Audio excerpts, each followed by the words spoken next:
Maharashtra 39 news network. सत्य बातमी, ठाम भूमिका. The burning truck. नवापूर महामार्गावर धगधगता थरार. पानबरा गावाजवळ ट्रकला भीषण आग, लाखोंचे नुकसान.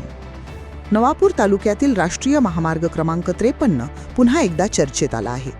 पानबरा गावाजवळ गुजरातहून ओडिशाकडे जाणाऱ्या ट्रकला अचानक लागलेल्या आगीमुळे महामार्गावर काही काळ भीतीचे आणि गोंधळाचे वातावरण निर्माण झाले. मिळालेल्या माहितीनुसार ट्रक क्रमांक GJ08AU 1238 हा पानबरा परिसरात पोहोचताच डिझेल गळतीमुळे त्याला आग लागली. सुरुवातीला आग लहान स्वरूपात असताना ट्रक चालकाने तत्काळ खाली उतरून पाणी आणि मातीच्या सहाय्याने आग विझवण्याचा प्रयत्न केला. स्थानिक नागरिकांनीही मदतीचा हात पुढे केला.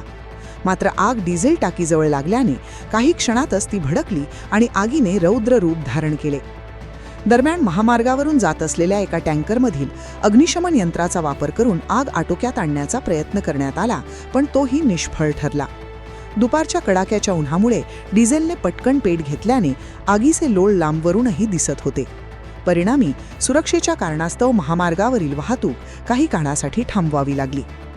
या भीषण घटनेत ट्रकमधील तांदूळ, भांडी व इतर साहित्य पूर्णतः जळून खाक झाले असून ट्रकसह मालाचे लाखो रुपयांचे नुकसान झाल्याचा प्राथमिक अंदाज व्यक्त करण्यात येत आहे.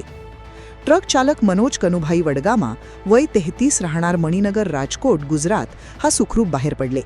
सुदैवाची बाब म्हणजे या दुर्घटनेत कोणतीही जीवितहानी झाली नाही. मात्र आगीच्या वेळी तातडीने अग्निशमन यंत्रणा उपलब्ध न झाल्यामुळे परिस्थिती अधिक गंभीर होण्याची शक्यता होती. महामार्गावर अशा घटना घडल्यावर संबंधित प्रशासनाने तत्काळ आणि प्रभावी प्रतिसाद देणे अपेक्षित असताना झालेली दिरंगाई चिंताजनक ठरत आहे. ही घटना पुन्हा एकदा महामार्गावरील सुरक्षेच्या उपाययोजनांवर प्रश्नचिन्ह निर्माण करणारी ठरली आहे. घटनेची माहिती मिळताच महामार्ग वाहतूक मदत केंद्र पोलिसांनी घटनास्थळी धाव घेतली.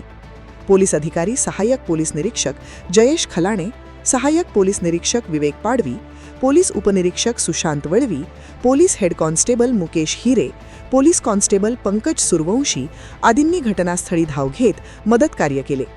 त्यांनी नवापूर नगर परिषदेचे अग्निशमन दलाला पाचारण केले. तोपर्यंत ट्रक आगीच्या विळख्यात पूर्णतः जळून खाक झाले होते. काही तासानंतर अग्निशमन बंब आल्याने आग पूर्णतः आटोक्यात आणली. महाराष्ट्र 39 न्यूज नेटवर्कसाठी विजयसिंग गावित, पानबरा.